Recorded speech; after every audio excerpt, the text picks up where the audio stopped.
que esas eran las clasificaciones funcionales que le manejábamos nosotros. En el caso, les vuelvo a repetir lo que habíamos quedado, el paleocerebelo, espinocerebelo, que está formado en una parte del vérmix, tiene que ver con lo que es la propiocepción y por lo tanto lo relacionamos mucho con el tono muscular, con algunos movimientos asociados y con el mantenimiento de la postura y la locomoción. Y en el caso del neocerebelo, que es la parte más nueva y la más desarrollada, está formada principalmente por el lóbulo posterior, ahí es donde se lleva a cabo la coordinación de los movimientos, la coordinación de los movimientos finos, de los movimientos complejos, toda esa función motora fina, la medición de los movimientos para irles dando seguimiento y que se puedan ejecutar de manera correcta.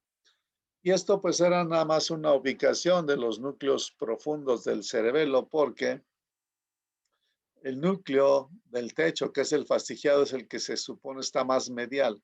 Por fuera del fastigiado va a estar el globoso, por fuera del globoso el emboliforme y el más lateral es el núcleo dentado. Y entonces, pues esta es la clasificación que hace de esos núcleos profundos del cerebelo. Ya sabemos que el cerebelo va a recibir su información a través de las fibras musgosas y de las fibras trepadoras. Y toda esa información va a llegar a la corteza cerebelosa.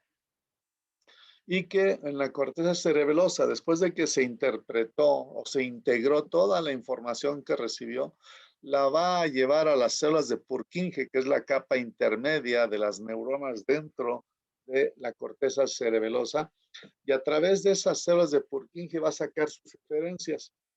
Y acuérdense que la mayor parte de las eferencias que salen de las células de Purkinje van a ir a hacer un relevo en los núcleos profundos del cerebelo. Hay algunas fibras que no hacen relevo, pero ya las mencionaremos. Ya una vez que las respuestas que va a emitir el cerebelo llegaron a los núcleos profundos, estos van a sacar sus fibras hacia el tálamo, hacia el núcleo rojo, hacia la formación reticular, hacia los núcleos vestibulares, para que se pueda dar esa coordinación entre el cerebelo, la corteza cerebral o los hemisferios cerebrales, el tallo cerebral, la médula espinal. Dentro de esta organización que tiene el cerebelo para trabajar, hay varios circuitos. Hay un circuito de las células granulares y de las células en cesta. Ya habíamos dicho hace rato que las células granulares van a ser excitadoras, van a excitar a las células de Purkinje a través de un mecanismo, a través de una vía.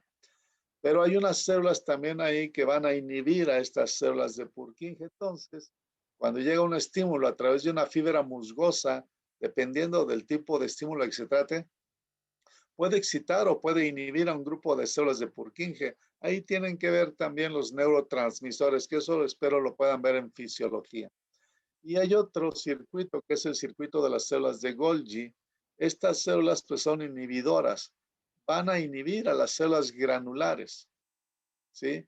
Y pues entonces todo eso va a ser un mecanismo para que se pueda llevar a cabo una adecuada coordinación de la función del cerebelo con la corteza cerebral. Ya habíamos dicho, ¿sí?, que el espinocerebelo está relacionado con lo que es la información propioceptiva, con algunos movimientos asociados, con la postura, con la locomoción. Y dentro del espinocerebelo consideramos que está el vérmix, que va a recibir aferencias de diferentes lugares, de los núcleos vestibulares, de las vías visuales, de las vías auditivas, y las eferencias que tiene van a salir hacia el núcleo fastigiado. Desde la corteza del vérmix van a salir fibras al núcleo fastigiado y de ahí van a ir a otro lugar.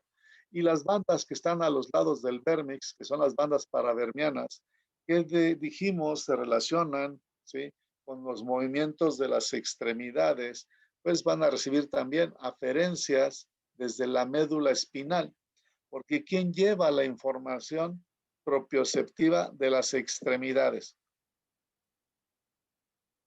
gracilis, cuneatus y los espinos cerebelosos, acuérdense, gracilis y cuneatus, propiocepción consciente.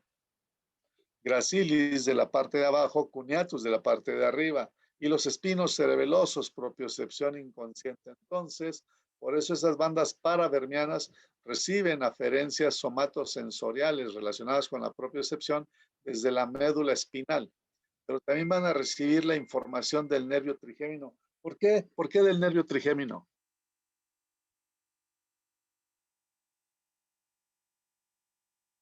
¿Alguien sabe? Porque trae la propiocepción de la cabeza, ¿no? La cabeza es la que lleva la propiocepción de la cabeza.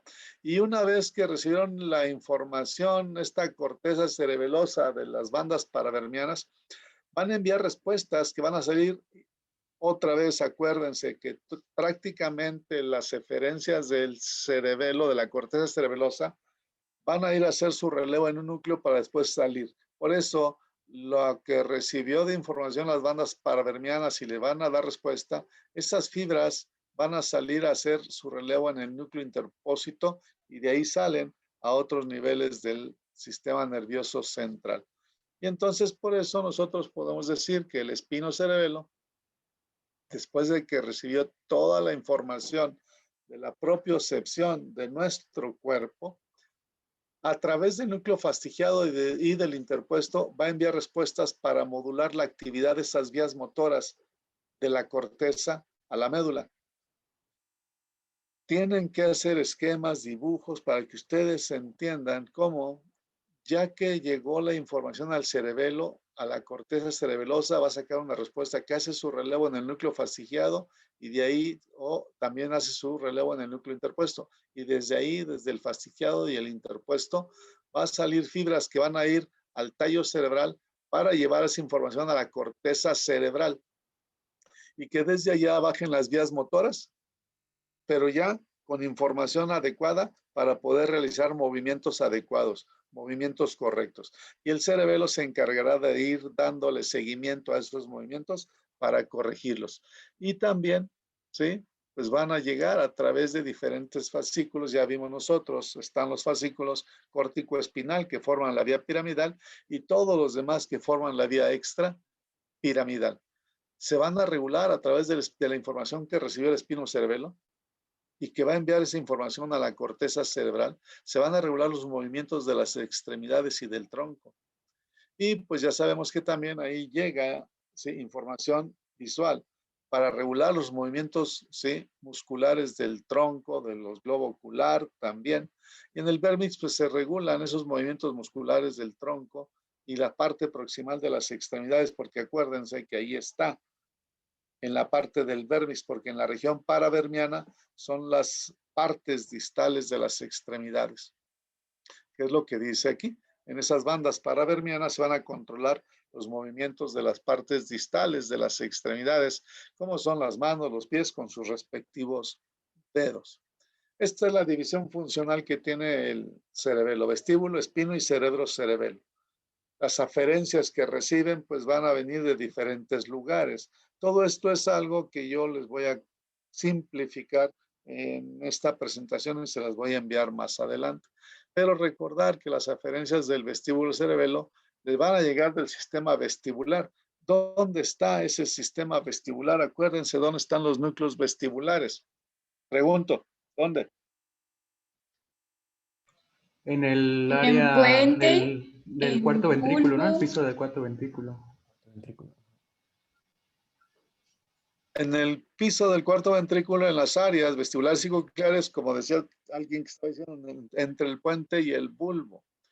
Y desde esos núcleos vestibulares van a salir dos tractos, que son las fibras vestíbulos cerebelosas, que van a llegar al cerebelo.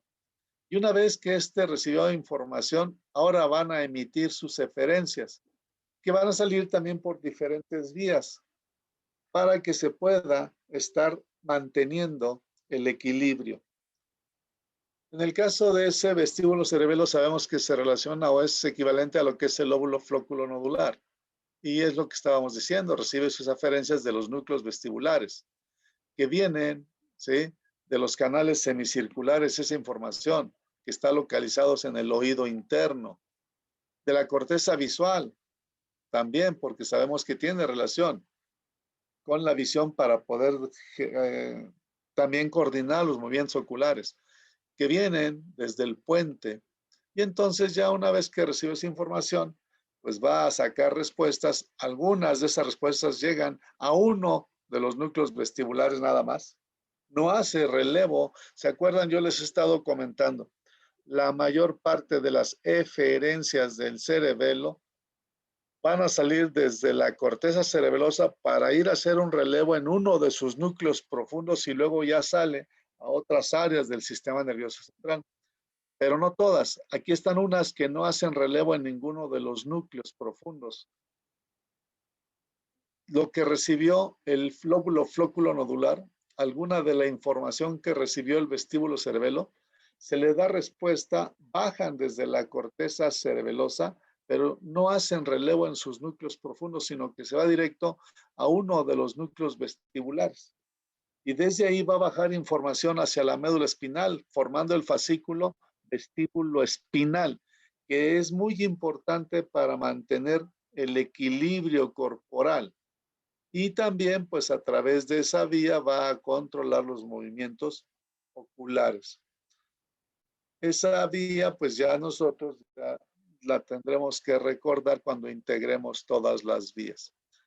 En el caso del espinocerebelo o paleocerebelo, tiene mucha información que le va a llegar de toda la propiocepción. ¿De dónde viene? Del bulbo. ¿Qué hay en el bulbo que le lleve información al cerebelo? En el puente y en el mesencéfalo, pues hay una serie de fascículos de fibras que van a enviar su información desde la médula espinal, como los espinos cerebelosos, el cúneo cerebeloso, en el bulbo, las fibras olivocerebelosas, las retículos cerebelosas, igual del puente, del mesencéfalo, el tecto cerebeloso, rubo cerebeloso. No tienen que aprenderse todos estos fascículos.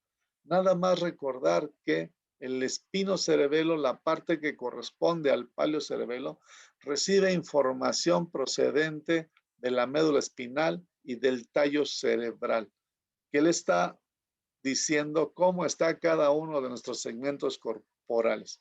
Y una vez que recibió toda esa información, el espinocerebelo o paleocerebelo, lo va a sacar. Pero para sacar esas referencias, recuerden otra vez, lo que viene de la corteza cerebelosa hacia el exterior tiene que hacer relevo en algún núcleo. Y comentábamos hace rato que el núcleo interpósito o interpuesto generalmente se asocia o se relaciona más con lo que es la propiocepción. Y entonces ya las eferencias del paleocerebelo o espinocerebelo van a ir a hacer su relevo en el núcleo interpuesto o interpósito. Y desde ahí va a salir hacia el tallo cerebral. Puede ser a la formación reticular, puede ser a algunos de los núcleos olivares, puede ser al núcleo rojo o puede ser al tectum mesencefálico, formando estos fascículos: interpuesto reticular, interpuesto olivar, interpósito rúbrico, interpósito tectal. ¿Para qué? Para que desde ahí esa información vaya a diferentes lugares. Por ejemplo, la información que viene del paleocerebelo hacia el núcleo, a través del núcleo interpuesto hacia el núcleo rojo, puede ser que de ahí bajen fibras hacia la médula espinal, formando un fascículo que es el rubro espinal.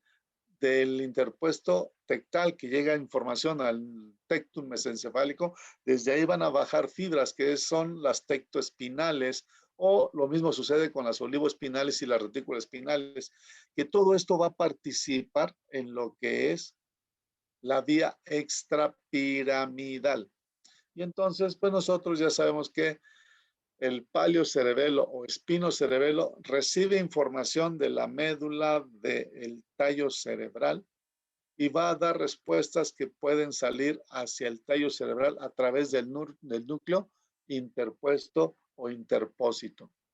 Y la parte más evolucionada del cerebelo, que es el cerebro-cerebelo, que está representada por la parte más lateral de los hemisferios cerebelosos, va a recibir sus aferencias de la mayor parte de la corteza cerebral, o la mayor parte de las eferencias, más bien, mejor dicho, la mayor parte de las eferencias que le llegan al neocerebelo o cerebro cerebelo vienen de la corteza y van a llegar a través de los núcleos del puente. Ya hemos estado mencionando mucho estos núcleos del puente que van a conectar a la corteza cerebral con la corteza cerebelosa. ¿Qué pasa cuando llega información, ¿sí?, al cerebelo proveniente de los núcleos del puente a través de las fibras pontocerebelosas? ¿Qué dijimos? Van a formar en su totalidad a lo que es el pedúnculo cerebeloso medio o bráquea pontis. Ya recibió esa información el cerebelo porque la corteza le está dando información, está coordinando y está a su vez controlando la función del cerebelo. Bueno, pues entonces ya que recibió información el cerebro cerebelo, ahora va a enviar sus eferencias a través del núcleo dentado. Desde la corteza del neocerebelo salen respuestas hacia el núcleo dentado. Del núcleo dentado se van al tálamo y desde ahí otra vez regresan a la corteza. Y entonces se forma ahí un circuito córtico pontocerebeloso que permite que se estén coordinando en su función para la ejecución de los movimientos delicados, finos, complejos. Y entonces este cerebro cerebelo o neocerebelo va a realizar funciones cognitivas, va a tener relación con la percepción visoespacial de cómo estamos nosotros para mantener ese equilibrio también a través o auxiliados por la visión. Tiene que ver con el procesamiento también de las palabras para que se puedan ejecutar de manera adecuada. Va a participar relativamente en la modulación de algunas emociones, va a planificar, ¿sí?, las actividades motoras que tienen que seguir una secuencia y ahí se va a hacer el aprendizaje motor para que cada vez que se realice el mismo movimiento, el cerebelo se anticipa y le va dando seguimiento. Y yo se los comentaba, si yo inicio un movimiento de flexión, desde el momento en el que lo pensé que iba yo a hacer una flexión de alguna parte de mi cuerpo, desde ese momento la corteza cerebral está enviando información al cerebelo de lo que va a hacer. Y entonces el cerebelo está recibiendo la información de aquellas estructuras musculares que van a modificar su tono, su postura, su posición para poder ejecutar esa flexión. Y al estar recibiendo esa información, ya le está dando seguimiento al movimiento, ya ve que se vaya dando de manera correcta. Y aparte de que le está dando seguimiento, le está enviando la información a la corteza cerebral para que lo siga ejecutando. Y si hay que hacer correcciones, también le envía esa información a la corteza cerebral para que cuando baje por la vía motora principal, el movimiento baje corregido y se pueda realizar de manera correcta. Ya comentábamos que en la superficie de el cerebelo, en la corteza cerebelosa, tenemos una representación topográfica de nuestro cuerpo, que en la parte del vérmix pues está el tronco, el cuello y las porciones proximales de nuestras extremidades. Que la cara, la región facial y la parte distal de las extremidades, que son los pies, las manos y los dedos, están representados en la banda paravermiana. Y que en las partes laterales de los hemisferios cerebelosos y en el lóbulo flóculo nodular no hay una representación topográfica de nuestro cuerpo. Conexiones del cerebelo son muchas. No vamos a recordar todas. Las podemos agrupar porque, por ejemplo, hay un tracto que el nombre me dice que viene de la corteza, hace relevo en el puente y termina en la corteza cerebelosa. Se llama córtico pontocerebeloso. Y desde ahí, pues yo ya puedo saber si viene de la parte frontal, parietal, temporal, occipital. Pues es el frontopóntico, el parietopóntico, el occipitopóntico, el temporopóntico. va a conectar a esas regiones de la corteza con los núcleos del puente, que desde ahí va a salir la información que se lleva a la corteza cerebelosa para estarla coordinando, regulando y se dé una interacción. Y lógicamente, pues ya que llegó toda esa información al cerebelo, todas sus eferencias o la mayor parte de ellas van a salir a través de fibras que hacen su relevo en el núcleo dentado que está en la parte profunda y desde ahí se conectan con el tálamo o con el núcleo rojo. Y se forman tractos, pues el tracto dentado talámico o el tracto o fibras dentado rúbricas, que son parte de un circuito que ahorita vamos a mencionar. Esos pedúnculos que tenemos nosotros en el cerebelo, pues están formados por fibras. Los que conectan al tallo con el cerebelo están formados por fibras. Y pues algunos de ellas sabemos cuáles son. Por ejemplo, el fascículo espinocerebeloso dorsal que viene de la médula espinal va a entrar, ¿sí?, al cerebelo a través del pedúnculo cerebeloso inferior. Las fibras olivocerebelosas que forman lo que son las fibras trepadoras, pues vienen de los núcleos que están ahí en la oliva vulvar. Y desde ahí van a subir a través del pedúnculo cerebeloso inferior para terminar en los hemisferios cerebelosos. Y ya sabemos nosotros que estas fibras olivocerebelosas son las trepadoras, porque todas las demás sabemos que se conocen como musgosas. En ese pedúnculo también entran las fibras retículocerebelosas que vienen desde la formación reticular del bulbo y del puente. Fibras arqueadas que vienen formando parte del fascículo cúneo cerebeloso que se originan desde el núcleo cuneatus accesorio y que maneja propiocepción también, propiocepción inconsciente del cuello y de la parte o de algunas regiones del miembro superior. Las fibras vestíbulo-cerebelosas, que el nombre que tienen nos dice que vienen de los núcleos vestibulares y que van a ir hacia el lóbulo flóculo nodular. También entran por el pedúnculo cerebeloso inferior. Ya habíamos comentado que el pedúnculo cerebeloso medio está formado principalmente o exclusivamente por todas las fibras que vienen de los núcleos pónticos. Esos núcleos pónticos o núcleos del puente que recibieron información de las diferentes áreas de la corteza cerebral, de donde vienen las fibras frontales, parietales, occipitales, temporales, que llegan a los núcleos del puente, pero del mismo lado, y desde ahí, desde los núcleos del puente, salen las fibras hacia el cerebelo, formando las fibras pontocerebelosas, pero llegan al hemisferio cerebeloso del lado contrario. Y es como se forma esa vía córtico-pontocerebelosa, que es la manera en la que interaccionan la corteza cerebral y la corteza cerebelosa. Se están influyendo de manera, ¿sí?, recíproca para que se pueda dar una adecuada coordinación y movimientos efectivos. Y en el caso del pedúnculo cerebeloso superior, decíamos que era el lugar por donde preferentemente salían las fibras eferentes del cerebelo.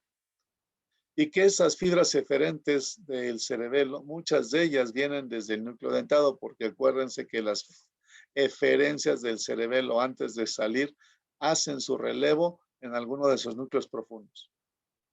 Los que llegan al núcleo dentado, todas las fibras del núcleo dentado prácticamente salen por el pedúnculo cerebeloso superior. También hay fibras que vienen del núcleo interpuesto, o sea, globoso y emboliforme, que van a llegar al techo del mesencéfalo, también salen por el pedúnculo cerebeloso superior. Dependiendo del tipo de fibras de las que se trate, pueden llegar a otras áreas del mesencéfalo, como el núcleo rojo contralateral, o desde ahí pueden irse incluso hasta el tálamo, para formar una vía importante que viene del cerebelo hacia el núcleo rojo y luego al tálamo. La que viene de esa vía que viene del cerebelo, que sale por el núcleo dentado, es la vía dento-rubro tálamo cortical, que es la principal vía propioceptiva que tenemos, la vía dento-rubro tálamo cortical. ¿Por qué? Porque nace desde el núcleo dentado, pasa al núcleo rojo, de ahí pasa a un núcleo del tálamo que se llama ventral lateral y desde ahí se va a la corteza cerebral. Por eso se llama dentorrubro tálamo cortical. En ese pedúnculo cerebeloso superior, que es la bráquea conjuntiva, bueno, pues estas fibras vienen del núcleo dentado y del núcleo interpuesto, que pueden terminar en otros núcleos, no siempre van a terminar en el núcleo rojo o en el tálamo, pueden terminar en otros núcleos de otras áreas del tallo cerebral, como la oliva vulvar o en la formación reticular. Y entonces otra vez ahí está cómo se forman los fascículos descendentes que forman parte del sistema motor extrapiramidal, como es el olivo espinal o el retículo espinal. ¿Sí?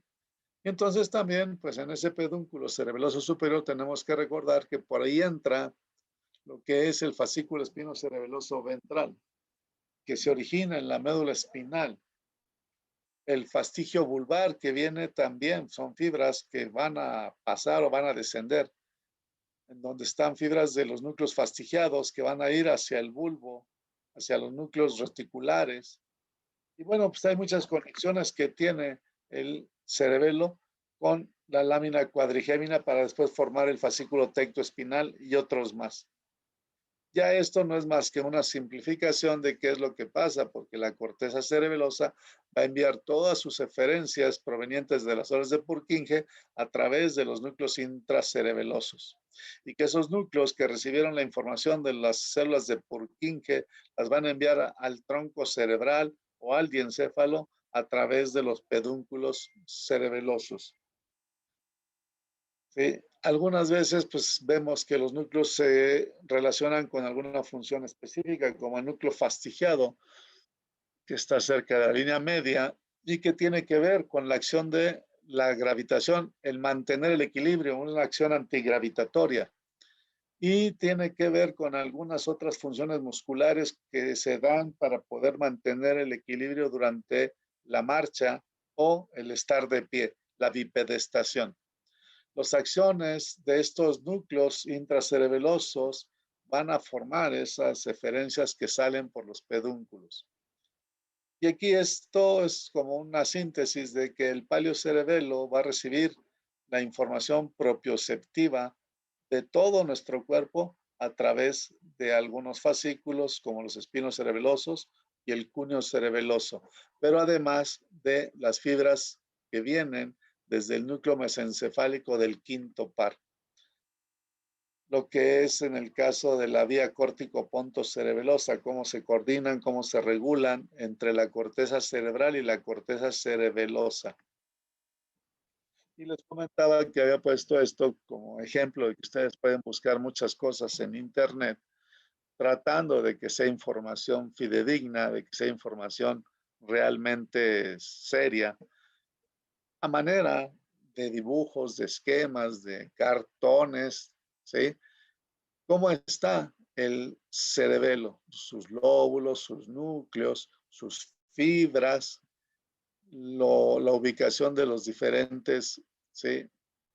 Porciones como el palio, el arqui y el neocerebelo, con quién trabaja cada una de ellas, cómo hace el espinocerebelo la regulación del tono muscular y del control de la postura, porque está recibiendo toda la información propioceptiva de cómo está cada uno de nuestros segmentos corporales, del vestíbulo cerebelo o arquicerebelo, que participa en lo que es el mantenimiento del equilibrio y el control de los movimientos musculares, o del neocerebelo que modula la actividad voluntaria y donde se lleva a cabo ahí el aprendizaje, lo que es la memoria procedimental. Una memoria de cómo se procede durante la ejecución de cualquier movimiento. Cómo está organizado funcionalmente el espino, el vestíbulo y el cerebro cerebelo, qué regiones van a formar cada una de estas, como el espinocerebelo, que incorpora una parte de la corteza del vérmix, las regiones mediales de las cortezas de los hemisferios, donde están también los núcleos fastigiado interpuesto, el vestíbulo cerebelo, que está constituido por el lóbulo flóculo nodular, y cómo hacerse sus proyecciones hacia los núcleos vestibulares, o el cerebro cerebelo, que está formado por las partes más laterales de los hemisferios y el núcleo dentado. ¿Qué es lo que sucede aquí? Pues ya nada más es ejemplificar cómo en el caso del lóbulo flóculo nodular o arquicerebelo, se relaciona con el aparato vestibular que está localizado en el oído interno, donde están los canales semicirculares, el utrículo y el sáculo, y que esto tiene que ver con el control del equilibrio. En el caso del paliocerebelo, que está formado por algunas regiones del vérmex, por ejemplo, que va a controlar el tono muscular. Y en el caso del neocerebelo, que también tiene relación con algunas partes del vérmex y con el núcleo dentado, ¿cómo va a generar la actividad motora? ¿Cómo va a realizar, ¿sí?, ese control de la actividad motora? Y esto pues ya nada más es como que, ¿de dónde viene la información? Ah, núcleos sensitivos de la cabeza. ¿Cuál? Mesencefálico del quinto par, del bulbo y el puente, núcleos reticulares, de la oliva inferior. Todo esto pues va a entrar al cerebelo, del núcleo de Clark que está en la médula espinal, del cuneatus accesorio que está también ahí, nosotros en el bulbo. Vamos a ver cómo viene la información hacia algunas partes del cerebelo. Todo lo que llega por cada uno de los fascículos, que ya lo estuvimos mencionando, cómo está la vía córtico-pontocerebelosa, que viene de las áreas de la corteza cerebral, relacionándose con los núcleos del puente y de ahí hacia el hemisferio cerebeloso contralateral. Y es la forma en la que la corteza cerebral influye sobre la corteza cerebelosa. Esto no es más que una síntesis de todo lo que hemos estado ya mencionando, y ustedes lo pueden estar viendo en la presentación. Ustedes pueden hacer este tipo de diagramas de flujo, flujogramas, en donde viene el lugar de donde viene la información, por dónde pasa, a dónde hace relevo, a dónde llega, para formar vías como esta que es la dentorrubro tálamo cortical, que decíamos es la principal vía propioceptiva que tenemos, porque ya cuando llegó la información al cerebelo, a la corteza cerebelosa, desde las fibras de Purkinje que le correspondan, sale una eferencia que va a ser su relevo en el núcleo dentado, es su núcleo profundo del cerebelo, y desde ahí, o incluso en el globoso y en el emboliforme, y desde ahí van a sacar la información que va a llegar al núcleo rojo, que está en el mesencéfalo. Y esa información que llegó al núcleo rojo va a seguir varios caminos. Nos interesa recordar uno ahorita, que es enviarla a el tálamo, a un núcleo que está en el tálamo, que es el núcleo ventral lateral. Y desde este núcleo ventral lateral del tálamo se va a proyectar a la corteza cerebral. Y entonces ya tenemos esa vía dentorrubro tálamo cortical, que es la principal vía propioceptiva que tenemos, ¿sí? Esto no es más que lo que hemos estado diciendo, que hace el arqui, el palo y el neocerebelo. ¿Cómo está? La relación que tiene y cómo se cruza la información de tal forma que por eso nosotros podemos explicar por qué cada hemisferio cerebeloso va a regular y a coordinar el tono muscular del mismo lado del cuerpo. Permítame tantito. Bueno, les envié que voy a tratar yo de hacerlo, de simplificarla, para quitar todo aquello que está como repetido y la puedan ustedes utilizar para estudiar un poco mejor. Sí, no son más que flujogramas de estar viendo todo lo que hemos estado diciendo, ¿sí? ¿Qué hay en cada uno de los pedúnculos? ¿Cómo salen? ¿A través de quién salen? ¿A dónde llegan? Las conexiones que tienen, ¿sí? Y esto pues ya sería al final lo que son las vías. Ahí está lo que es la representación topográfica de nuestro cuerpo en la superficie del cerebelo, las fibras de Purkinje, cómo están, algunas de las vías, y lo que les decía yo de los síndromes, que esto pues ahí lo tienen ya en la presentación para que ustedes lo revisen, ¿sí? Las lesiones de los pedúnculos y la irrigación. Entonces ahorita les voy a dar 10 minutos